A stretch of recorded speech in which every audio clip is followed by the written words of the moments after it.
Welcome to the Gay Buddhist Forum, where teachers from all schools of Buddhism offer their perspectives on the Dharma and its application in modern times, especially for LGBTQI audiences. These talks are offered freely to the world and made possible by appreciative listeners. If you would like to support our efforts to share the Dharma with underserved audiences, please visit gaybuddhist.org. There you can donate, find a list of upcoming speakers, or enjoy many hundreds of these recorded talks dating back to 1996.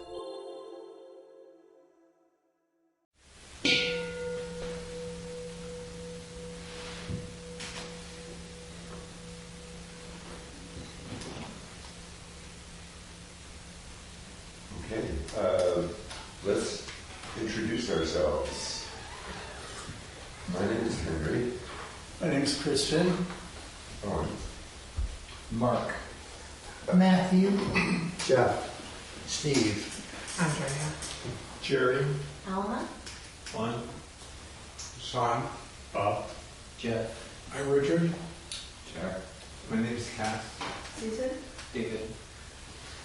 And online, let's see, there's Marvin, Jeffrey, Tony, Steve, James, Brian, Ricky, Harley, Joe, Michael, John E., Todd, Jeffrey, Frisco Wolf, Jim, and Gibbs.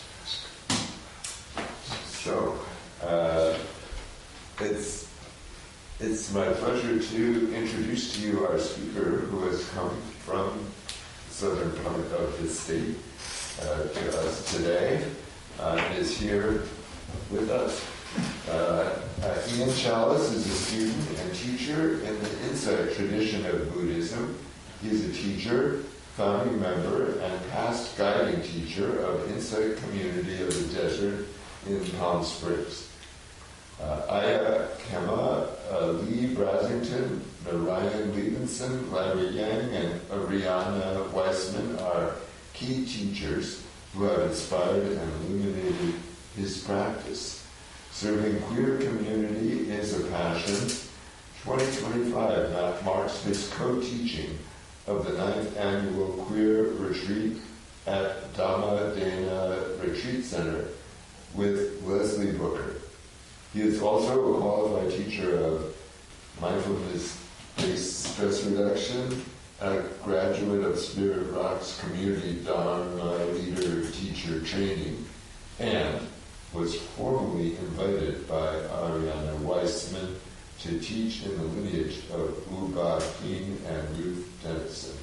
Find him at ianchallis.com. Right. Thank you so much, Henry. Thank you for that welcome, and thank you, Jeff and Christian, for inviting me today, and thank you for showing up in this room, everyone who's here and online. I've taught this class a few times over the years. I don't know if it's 3 or 4, but always online, and so it's really special to be in this beautiful space, and Jeff prepared me that I would probably feel the beautiful silence and practice in this room, and I do. It's just lovely, and I didn't really pay proper homage to this beautiful Buddha image here, and just wanting to take a moment to notice this space fully and notice all of us here. So I'm going to ask a silly question. So how are you? That question. I notice when someone asks me that question these days, I usually respond with something like, well, apart from the obvious, I'm okay. Meaning my personal circumstances are, for now, kind of okay. But I'm really not that okay. I'm feeling a lot of fear and disgust and confusion and anger, a lot of what we call the difficult emotions. And difficult not because they're wrong or they shouldn't be here, but difficult to hold, and difficult to hold ourselves as we hold them. And difficult because the bad news that feeds these difficult emotions is relentless. Just yesterday on our way here from Palm Springs, the fertility clinic in our town was bombed. Just as we're getting on the plane, getting to the airport, a clinic that supports queer families. And it appears that the bomber was just so disturbed that he was against the idea of human life itself, not wanting more people to be born, not wanting to be alive himself. That level of suffering. And every day there is more. These millions of different ways that pain and hatred and delusion are expressed and acted out in our world. And so I want to acknowledge, and I was going to say honor our feelings, but I just want to say acknowledge what we're experiencing individually and in our communities. Just acknowledging that it's tough right now. It's tough to be sensitive and aware in this world and to continue staying open. And in some way acknowledging also, yes, that it's always been tough to be human. This is why the Buddha taught. And the conditions that we're experiencing right now are what we get to practice with, the way it is right now. And this is one of the hardest and strangest things for me about being human, and maybe for you, that no matter how much ease and well-being any one of us might be experiencing in the moment, there are so many of us in the world in the same moment, experiencing pain and deprivation, injustice and cruelty. And this is how it is for us, this is how it was for the Buddha, and this is how it was for our ancestors, those of the spirit and those of the blood. And so now it's our turn. How do we inhabit this moment? How do we hold our feelings? How do we hold each other? And how can the quality and practice of compassion be a refuge and a resource? And so really this talk is a talk in response to cruelty. Cruelty, obviously nothing new, and many of us have felt it directly from families, from enemies, from the state, and it's becoming more vivid. It's coming out of the shadows, the masks, the veneer, the lip service to kindness, fairness, and justice. Even the rule of law is slipping right in front of us, is dissolving. And that is really, really intense and disorienting. And we're feeling it. Even when someone says, "How are you?" and you're kind of like, "I don't know, I'm sort of okay, but I'm really not." And we're needing to respond and not always sure of how. Mostly, I'll speak for myself, not sure of how. And it's a question for our communities, our Buddhist communities. This is coming up in my Sangha in Palm Springs. It's like, how do we respond as a community? Do we speak for the whole community? Do we speak for ourselves? What actions do we take? How are we showing up for this time in history? So I offer a weekly metta practice online every Friday.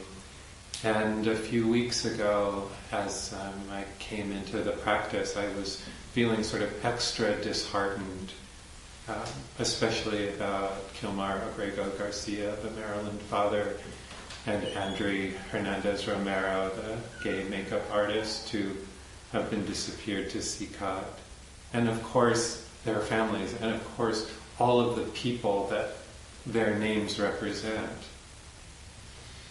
And I know a lot of other folks were too. And I notice that when the news of the week is especially harsh and difficult, that more people show up to practice, to take refuge in community, and to resource ourselves, and to stay sensitive, and to stay sensitive in community. It's really difficult to stay sensitive without support. And sensitivity is so key to the Dharma practice, because we're not practicing to be invincible or unfeeling or stoic. We're practicing to stop and to look with tender eyes. And numbing and distracting and emotionally flattening. These are the strategies that the energies of greed, hatred, and delusion employ to disempower us, to separate us from our hearts, to separate us from each other. And sometimes it is easier to numb than to face what's here if we don't have the tools for staying present. So how do we keep staying present? How do we stay awake in times like these? So I want to offer some thoughts and practices around the heart energy of compassion today. And I don't know, it could be that everybody who's come here and talked this year has talked about compassion, because it's up, it's needed. It's the way for me to meet what's here right now. And especially starting with compassion for our own pain and unease. Pain is pain, and holding all pain with compassion is the only wise response. Sometimes, we may have a sense that their pain is so much worse, or it's selfish for me to think of my own pain. And when we do that, it has the effect of being a bypass, a desensitizing. And when we numb to our own experience of the difficult emotions, it reinforces numbing as a response to others. It's like, what's the threshold for compassion? When is it bad enough that I can feel compassion? We are worthy of our compassion. And practicing compassion for ourselves actually connects us to others, joins us to others. So last summer, my partners David and Sean and I took a trip in August to get out of the Palm Springs heat, and we got to go some places that I never thought I'd visit, and one of those places was Lithuania, and we were in this port town called Klaipėda. And the main tourist attraction in the whole town was this bronze mouse that sat at the corner of a block in the old town, and it was about that tall. And the way you were supposed to interact with it was to kneel down and whisper a wish in its ear. And so, of course, I did that, and there was something about it like, oh, this is so cute, and, and it just sort of delighted the child within. And so I knelt down to whisper in the mouse's ear, and I really didn't know what I was going to say. And then I heard myself say, I just want everyone to be happy. Just want everyone to be happy. So that's what I whispered. And it felt real, and it felt so naive. For me, it was like, the child within speaking, making this simple wish for happiness. And then, along with the knowing of the deep unhappiness in the world and human history, and the fatigue of holding that tension for so long. And so that's a question for me, is it naive to have that kind of compassion? Because that's actually the kind of wish that the Buddha taught his followers. So in the Metta Sutta, the source text for practicing loving kindness and compassion, the Buddha, I'll read part of it, and this is a translation from the African monk Buddharakkhita, who lives in Uganda. And so these are the Buddha's words. Let them cultivate the thought, may all be well and secure. May all beings be happy. There it is. Whatever living creatures there be, without exception, weak or strong, long, huge, or middle-sized, or short, minute, or bulky, whether visible or invisible, and those living far or near, the born and those seeking birth, may all beings be happy. Let none deceive or decry anyone, anywhere. Let none wish others harm in resentment or in hate. Just as with her own life, a mother shields from hurt her child, her only child, let all embracing thoughts for all beings be yours. cultivate an all-embracing mind of love for all throughout the universe, in all its height, depth, and breadth. Love that is untroubled and beyond hatred or enmity. Boundless love. And for anyone who wants to read more of the Metta Sutta, it's you just Google Metta, M-E-T-T-A, and you'll find it. And there's so many beautiful translations.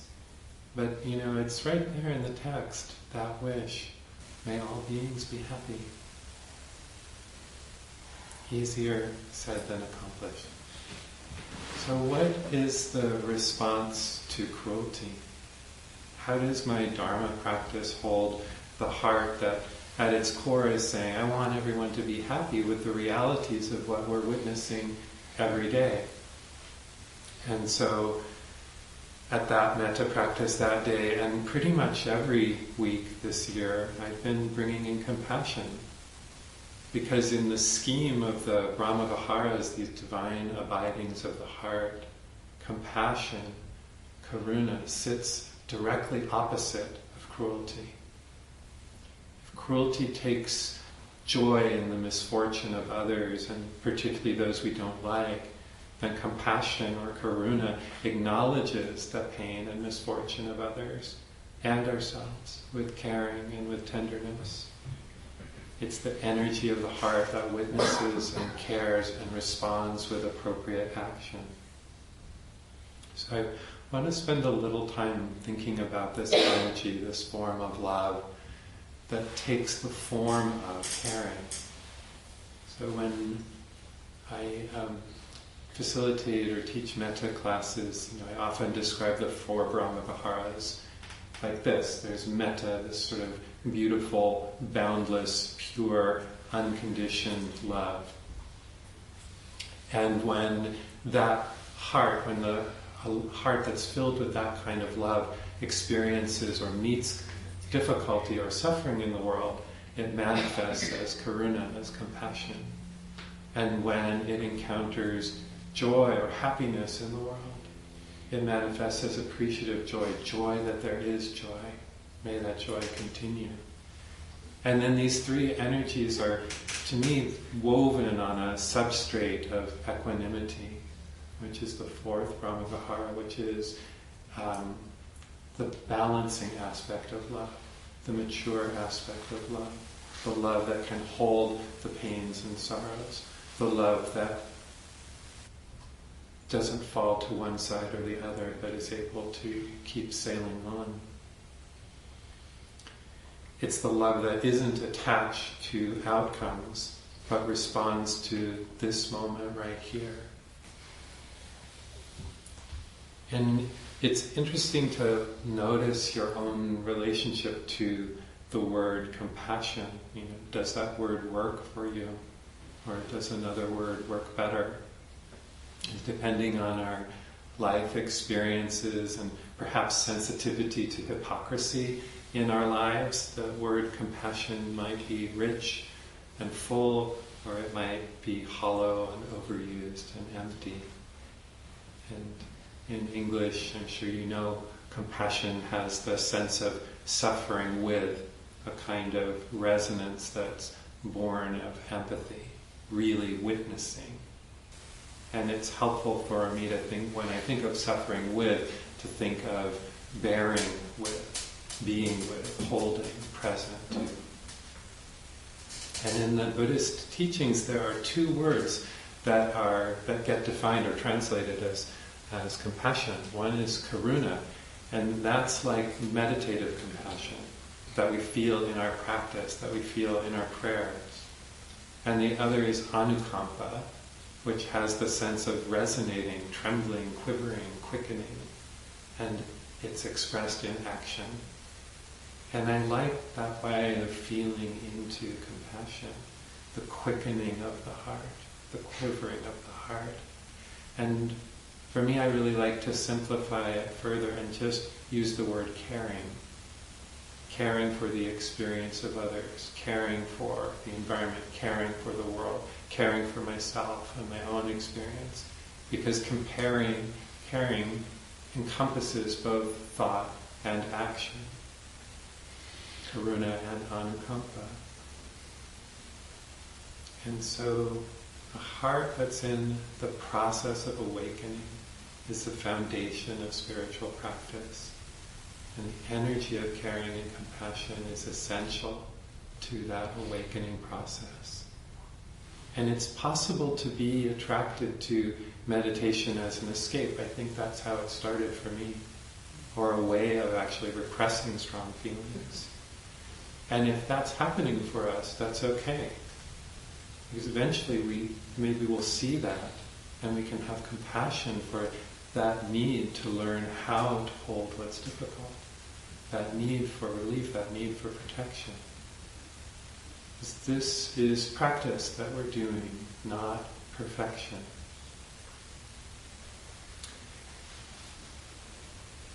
And the energies that we're experiencing, the three poisons the Buddha said of greed, hatred, and delusion, are the agents of tyranny, and they feed on numbness, and they feed on confusion, and they feed on bypass. And so when we pay attention with care, we're resisting their pull and their influence. So Joseph Goldstein writes in his book Mindfulness, compassion is the antidote to this great destructive power. Compassion is the strong wish of the mind and heart to alleviate all suffering. It opens our hearts to the suffering that's there, and it overcomes our indifference. It's the strong and deep feeling that's moved to act. As Thich Nhat Hanh so aptly put it, compassion is a verb, not a concept. And it was this very feeling, Joseph says, that motivated the Bodhisattva on his long journey to Buddhahood. So compassion being the motivating factor of the Buddha. So the practice of compassion is essential to our practice. And it's essential to just being an alive, sensitive human in this world and not closing down. It's essential to our life practice, to our anukampa practice of being in the world and of benefit in the world and caring for life.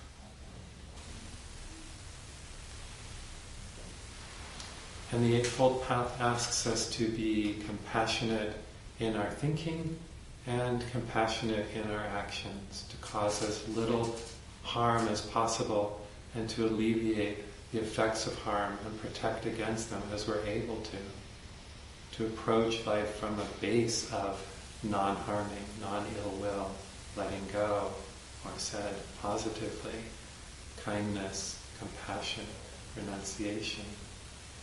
And that can take a lot of different forms, and I'm sure in your own practice it takes all kinds of forms that are personal to you.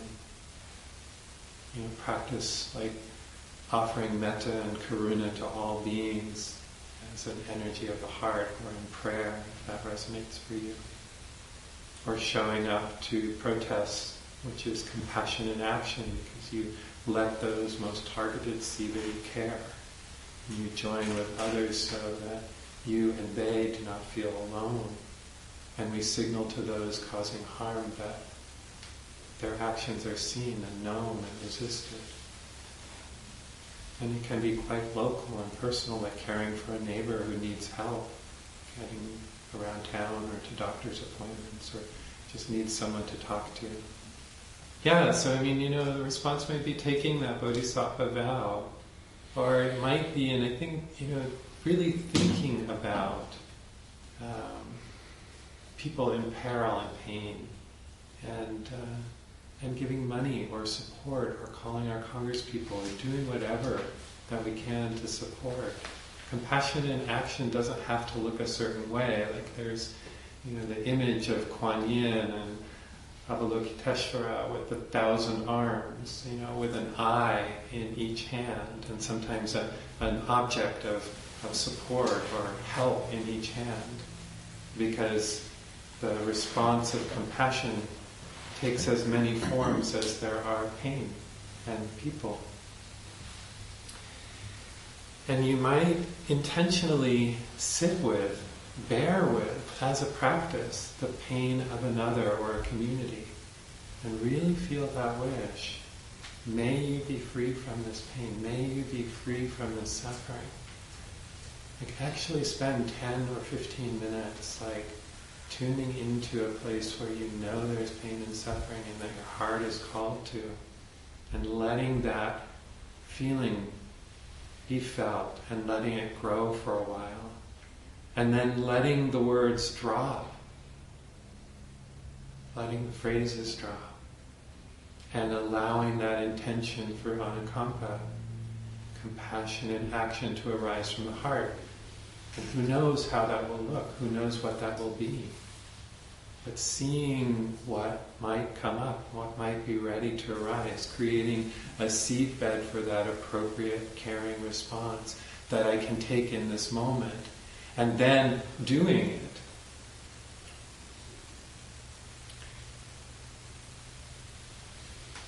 Christina Feldman writes in Boundless Heart, moments of unhesitating compassion, whether offered or received, leave a deep imprint on our hearts. They give us a glimpse into a world that's not defined by I and you, self and other, but a world where all living beings are joined in the longing to be free from harm, to be well, to be cared for. The Buddha speaks of the possibility of immeasurable compassion dedicated to the end of all suffering, and equally speaks of compassion as a path of cultivation. It is the primary aspiration of the spiritual life. The path of understanding and liberation taught by not only the Buddha but by all great teachers is not concerned with personal improvement or gain, but with teaching us how to care.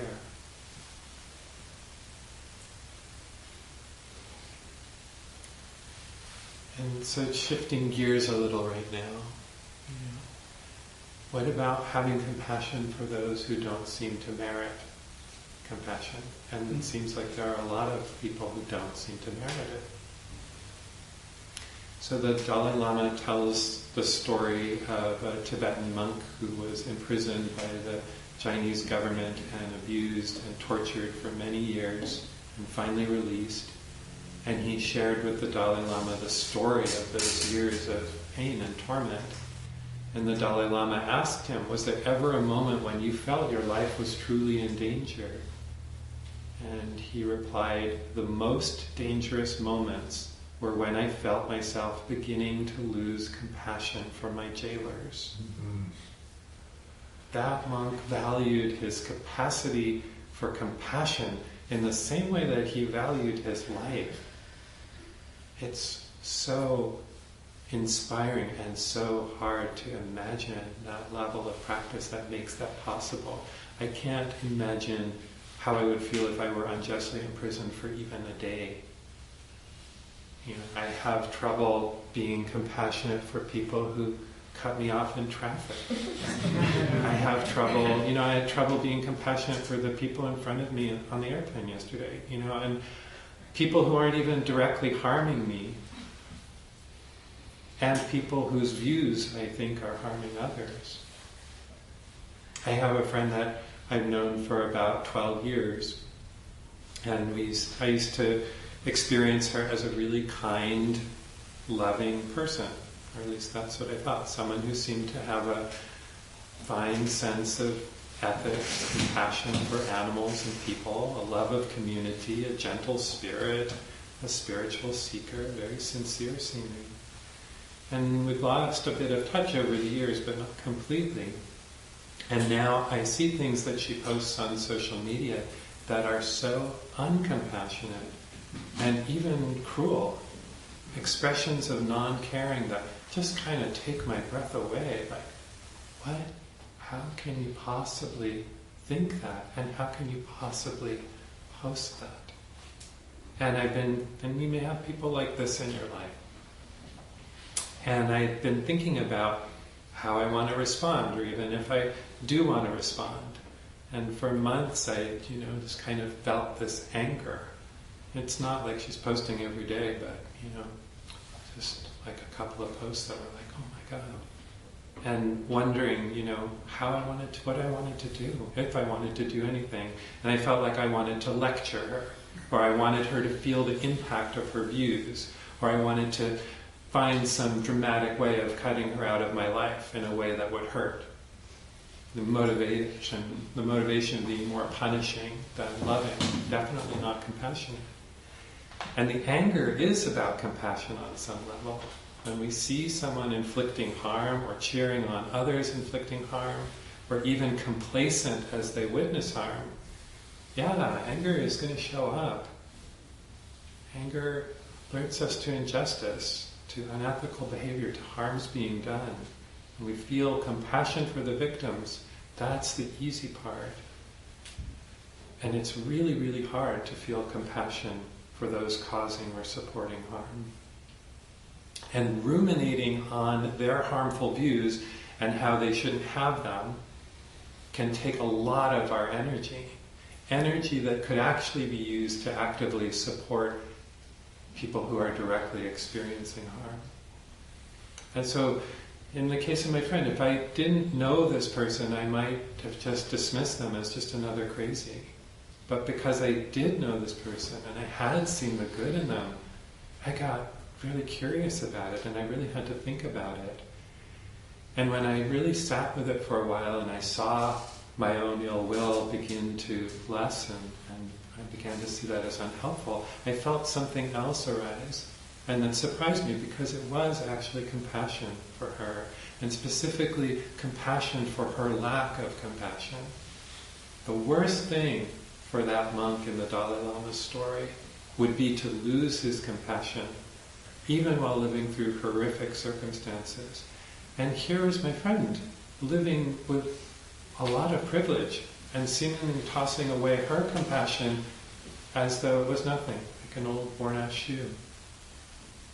And yet realizing that she too was and is suffering from the delusion, from fear, from hatred. And at that point, I felt clear, like where my heart was. I saw myself sitting with her and saying from the heart, "Are you okay? I'm really worried for you. I'm worried that you're losing your connection to your heart. I'm worried that you're losing the most precious thing that you have." And that's the place where I can feel compassion.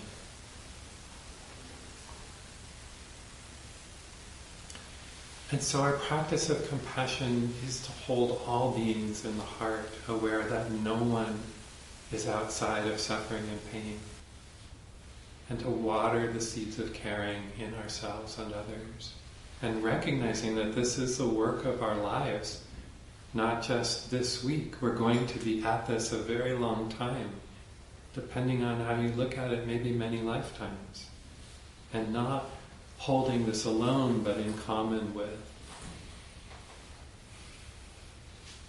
Letting a compassionate heart be both a refuge and a launching pad. So that practice of meditating on where our heart is moved, really feeling that deeply, moving into stillness from that, and then letting the intended action arise freely from that contemplation and be acted upon. And to know that our appropriate response will take many different forms. And so importantly, that equanimity part, letting go of outcome.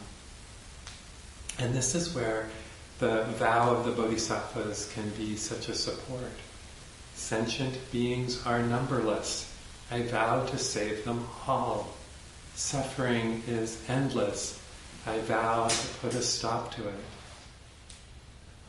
I vow to keep showing up. How do I end something that's endless? It's an orientation, not a destination. And is that vow to end the endless, to save the numberless, is that naive? Or is it a skillful means for letting go of outcome and staying with faith, staying with the orientation of compassion and trusting in it? compassion fatigue is real. And we need to have healthy boundaries. We need rest and resources. We need to care for ourselves as we care for others. We need the support of community so much. And we need to not feel alone in our witnessing of pain or our response to it. But I think it's not the feeling of compassion that weakens and drains us. It's not this beautiful quality of the heart itself that's fatiguing. And the expression of compassion, that anukampa piece, often brings relief, As Angeles Arian wrote, action absorbs anxiety. I think that's really true. What is fatiguing is thinking that there is nothing that I can do. What is fatiguing is allowing my heart to close and numb, even while I know there's pain all around me. What is fatiguing is constantly pushing away what is. What is fatiguing is attaching to outcome rather than orientation. And that orientation can seem so naive. And is it? Is it naive to care? Is it naive to kneel down and whisper in the mouse's ear, I just want everyone to be happy, and really mean it? Is the Metta Sutta naive? Is it naive to take the Bodhisattva vow?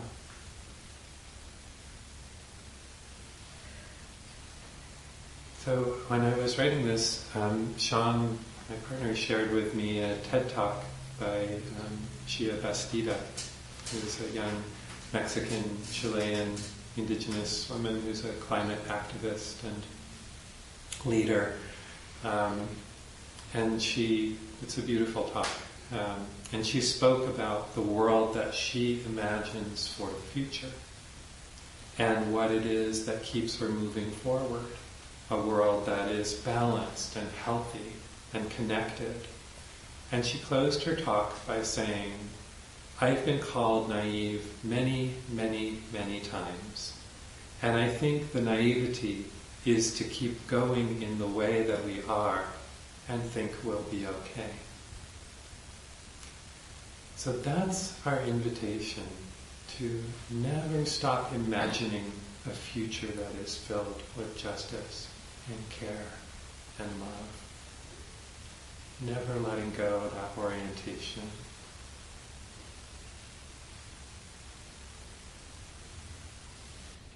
So I want to close this talk with a poem by Ada Limon, who is our National Poet Laureate.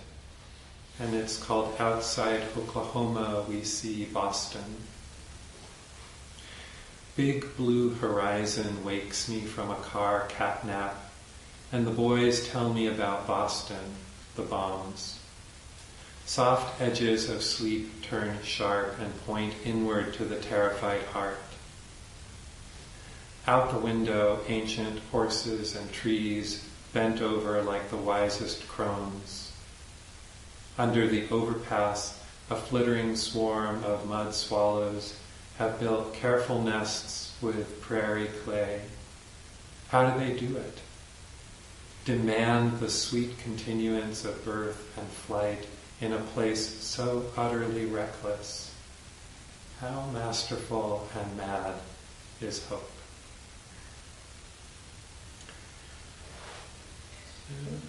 Let's just take a couple of moments and let the words settle wherever they might.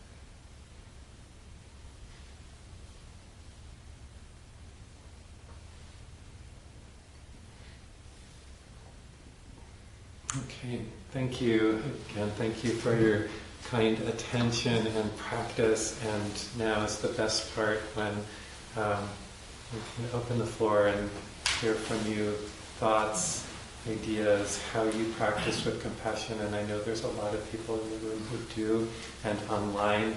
And I'd just love to hear what's alive for you.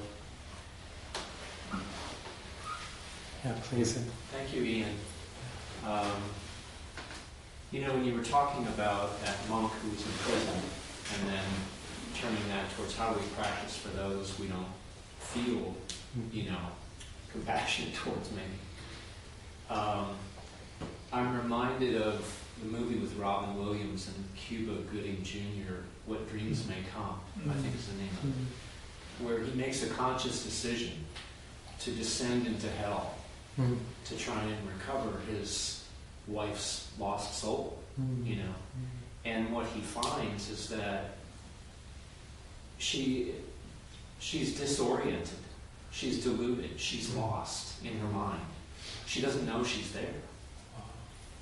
She doesn't know she needs to be saved, And that the risk is that by going there himself, he too will become deluded and lost and not be able to get out.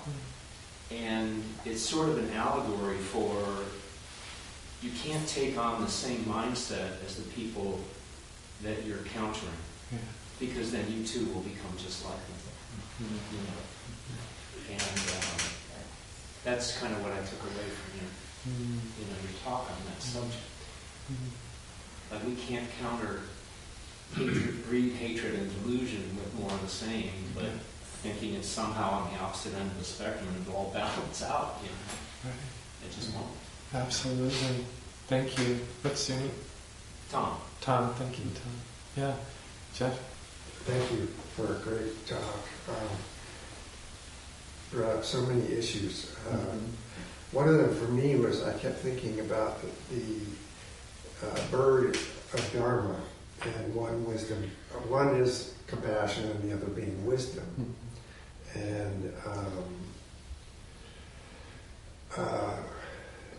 I've worked in a lot of intensive care situations with psychiatric patients, and on AIDS ward during the height of AIDS.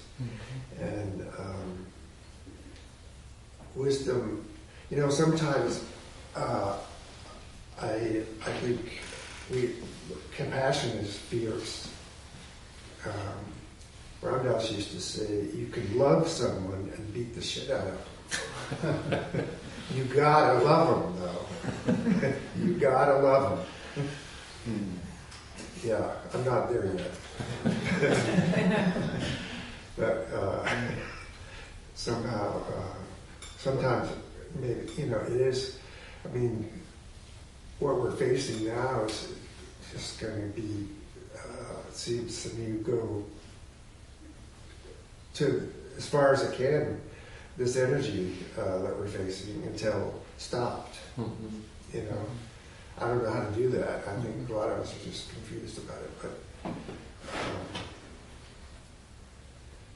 and I relate to the monk in prison. The sadness of when I can't have compassion for someone anymore. The constriction is the pain, Thank you. Yeah, thank you, Jeff. Yeah, I don't know if I'm quite at fierce compassion yet, but defiant compassion. Yes. That's about where I am. And I do think that that's an important part of the heart practices, is that energy of defiance. I am going to practice in this way. I am not going to let my heart be closed. And there's so much pretty fierce. Yeah, and the world wants us to shut down, and certainly the power structures want us to shut down, and we're not going to do it. Yeah, please. Hi, I'm Andrea. Thank you very much for your share. I guess what resonates is that they want us to be hopeless. The hopelessness is the most, I think it's the biggest block to compassion is just to give up. And the monk didn't give up, and we aren't giving up. And how do we sustain that? And how I sustain that just seems to be to surround myself with people who feel as I do and share that energy. Yeah. You know, it's not going to a place where I'm not going to be fed emotionally, spiritually, and it's not to wear blinders, but to come together and say, what can we do? What else is possible right at this moment?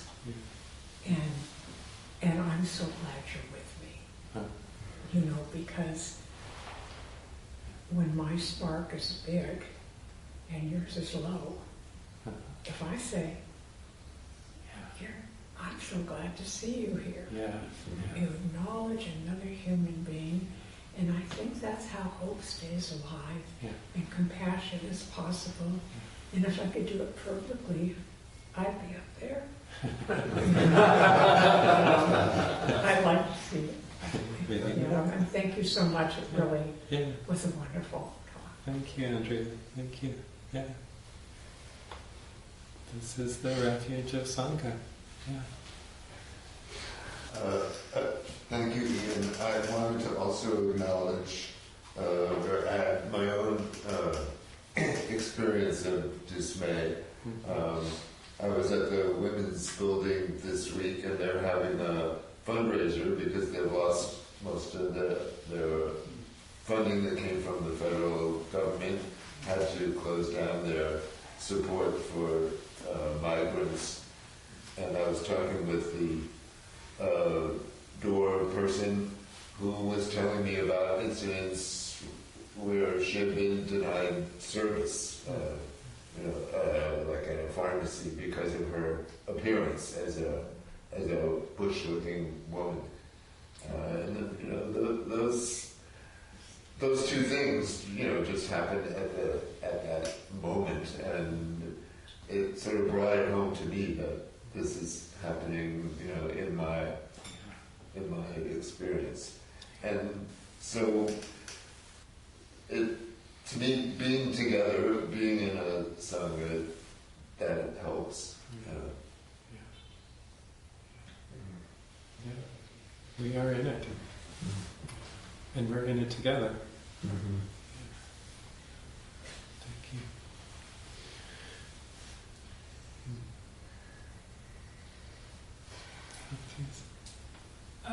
Thank you. I have a thought, and I don't know quite how to express it. When I hear what the people who are doing and saying awful things, I make the assumption that they don't really understand the harm that they are doing. And I don't know if I'm being compassionate or not, but I wish that they can experience the level of harm that they are causing others, so that they might be able to begin to understand why they need to change. And I don't know if I'm being compassionate or not. Well, it sounds compassionate. Sounds very compassionate and accurate. It's like, The boundless nature of one's heart, I feel like Karuna's is sort of manifest that. There's something about civil wars, we're in the middle of one, it appears. And that's just a reminder that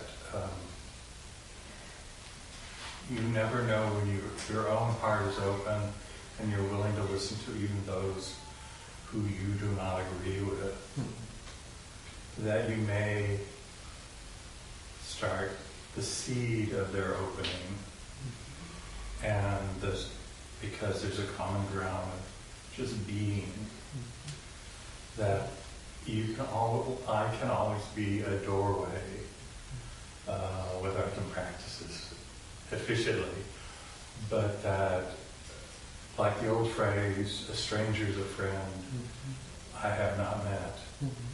To a certain extent, even those people who in my view, are not thinking in terms of community. They are also the Sangha I have not met.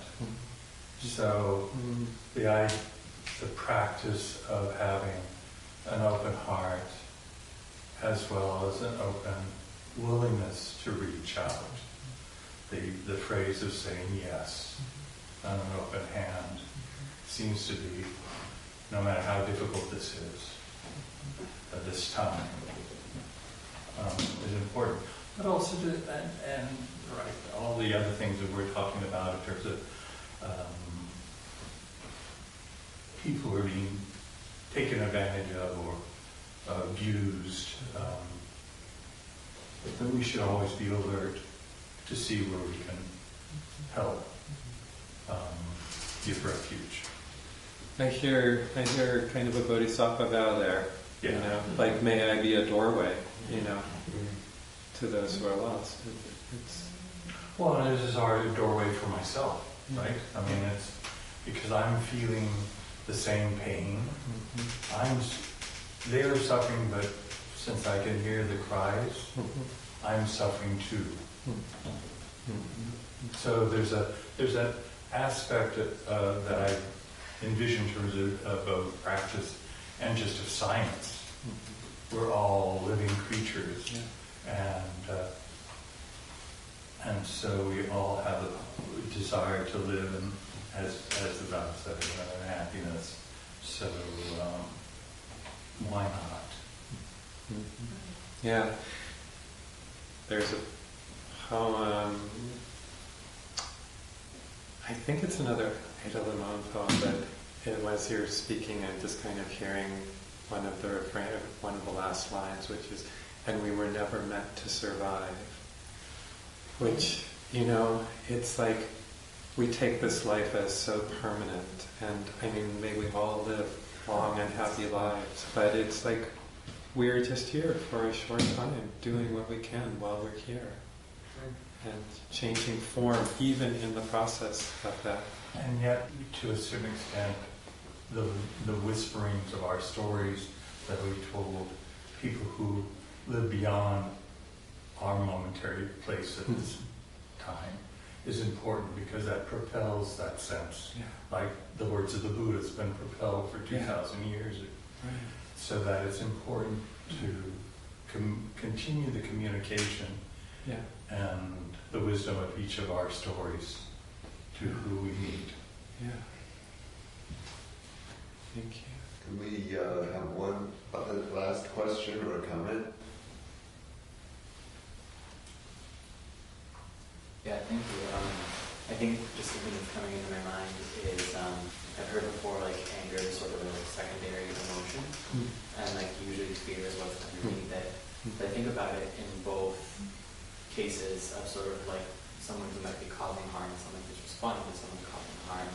Like, if my response is anger, like, I can connect to my anger, but if I can connect to what I'm afraid of, like, I'm afraid of what's going to happen, connecting to the fear is where I feel like the tenderness and the healing is.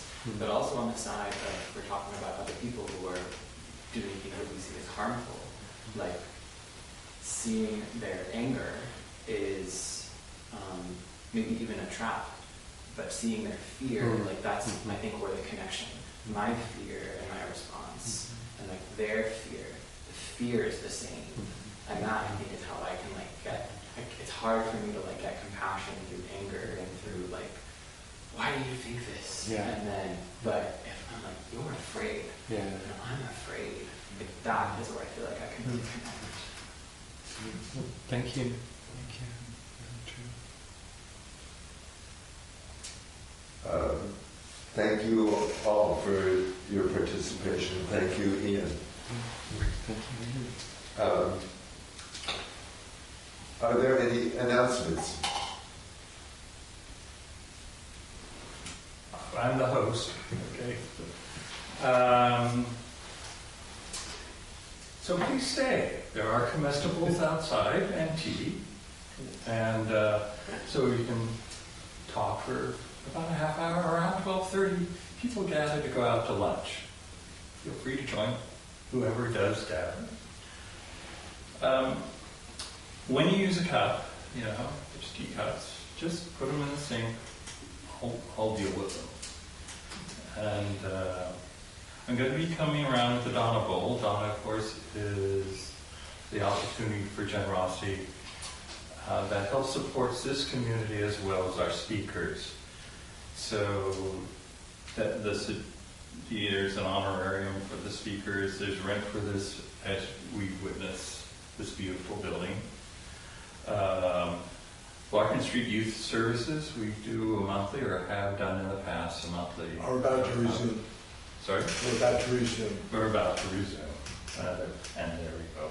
And our quarterly newsletter that we send out to mainly people who are incarcerated.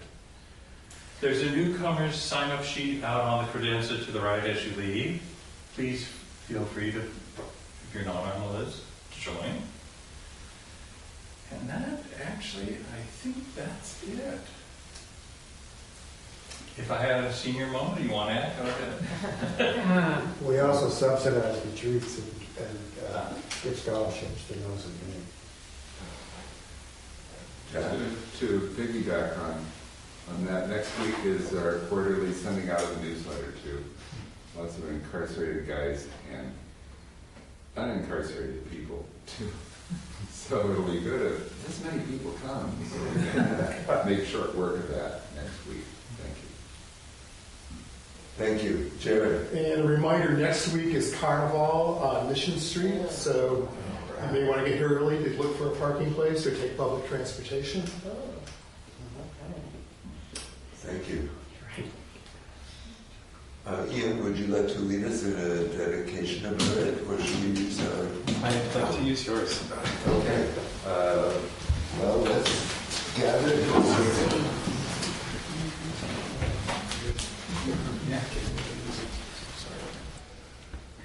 By the power and truth of this practice, may all beings have happiness and the causes of happiness. May all be free from sorrow and the causes of sorrow.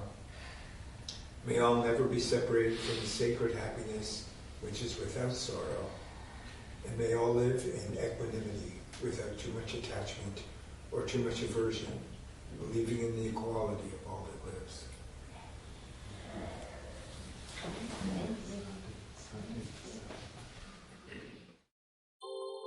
Thank you for listening to the Gay Buddhist Forum. If you would like to hear several new talks per month and be notified of upcoming speakers so you can participate live, please subscribe to this podcast, like us on Facebook, and join our mailing list by visiting gaybuddhist.org.